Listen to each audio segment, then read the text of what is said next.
एक लड़का था, वह काफ़ी गरीब था। उसके पास ना तो कुछ खाने को था और ना ही रहने को घर था। वह अपने दोस्त के घर रहा करता था।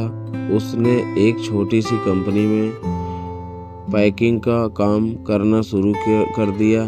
धीरे धीरे उसके पास काफ़ी पैसे भी हो गए।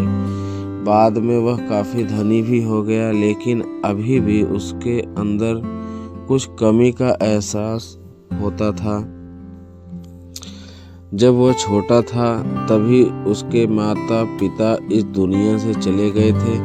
उसने कभी प्रेम को नहीं जाना था। एक दिन जब वह अपने किसी काम से बाहर गया था तो उसे एक लड़की दिखी जो कि काफ़ी अच्छी और खूबसूरत थी।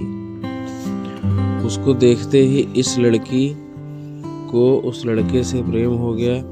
वह काफ़ी देर तक उस लड़के को देखती रही। कुछ देर बाद वह लड़की वहाँ से चली गई।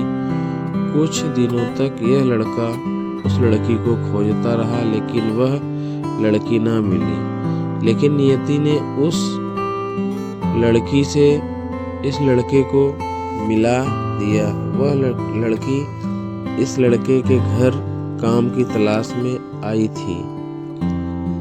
लड़के ने लड़की को तुरंत घर के काम के लिए रख लिया। जब वह लड़की इस लड़के से मिलने आई थी तो उस समय इस लड़के ने कुछ शब्द भी साफ से नहीं बोल पा रहा था, जिससे लड़की को लगा कि यह लड़का गूंगा है। लड़का भी जान गया था कि यह लड़की हमें गूंगा समझती है। इसके साथ ही साथ यह लड़की समझ गई थी कि यह लड़का इस घर का नौकर है, ना कि मालिक है। अब जब भी यह लड़का उस लड़की के पास जाता तो गूंगा बन जाता है। धीरे धीरे वह लड़की इस लड़के पर काफ़ी रहम खाने लगी। अब उसे इस लड़के के लाचारी पर प्यार होने लगा। लेकिन फिर वह लड़की एक बात से डर कर पीछे हट जाती थी। इस लड़की के भी माता पिता बचपन में ही मर चुके थे।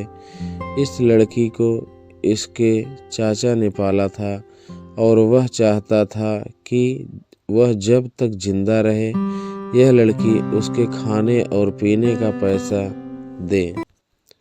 लड़की का प्रेम हद से भी बाहर जाने लगा। लड़के के एक खांसी पर भी वह लड़की दौड़े उस लड़के के पास पहुंच जाती थी।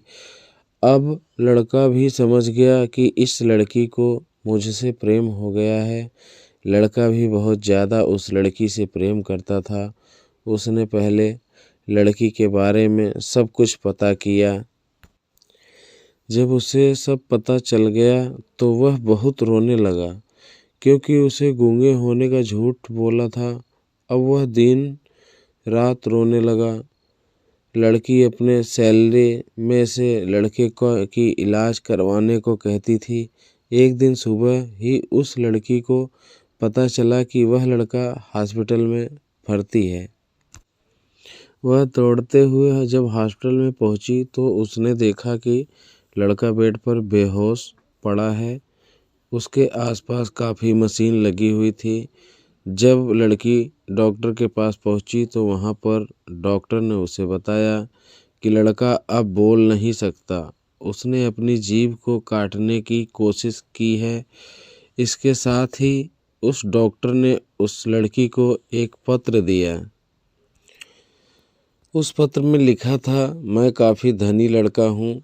जिस घर में तुम काम करती हो उस घर की मालिक मैं ही हूँ, लेकिन इसके साथ ही मैंने तुमसे एक बहुत बड़ा झूठ बोला है कि मैं एक गूंगा हूँ। अब इस झूठ का प्रायश्चित करने के लिए मैं ऐसा काम करने जा रहा हूँ। इसके साथ ही तुम मेरे घर में मेरे मैनेजर से पैसों को लेकर अपने चाचा को दे देना और एक नई ज़िंदगी की शुरुआत करना। अगर हो सके तो मुझे माफ़ कर देना, तुम्हारा दोषी। इस पत्र को पढ़ने के बाद उस लड़की के आँख में आंसू से भर आए। वह दौड़ते हुए मंदिर में गई। उसने भगवान के सामने कसम खाया कि जब तक वह लड़का बोलने नहीं लगता तब तक वह कुछ नहीं खाएगी, भले ही वह मर क्यों ना जाए। इधर डॉक्टर भी उस लड़के की इलाज कर रहे थे। ईश्वर ने दोनों के मन की बात काबूल कर लिए और अब लड़का बोलने लगा, लेकिन वह अपनी याददाश्त को खो गया। अब उसे कुछ भी नहीं याद था। अब इसके बाद लड़की ने उसके याददाश्त के लिए काफ़ी कुछ किया, लेकिन याददाश्त ना आ सका। अगर प्रेम की नींव को झूठ पर रखा जाए तो वह गिर ही जाता है। दोस्तों, यह कहानी आप लोगों को कैसी लगी आप लोग कमेंट में ज़रूर बताएं और हमारे वीडियो को लाइक करें और चैनल को सब्सक्राइब ज़रूर करें। प्लीज़ हमारा सपोर्ट करें। धन्यवाद।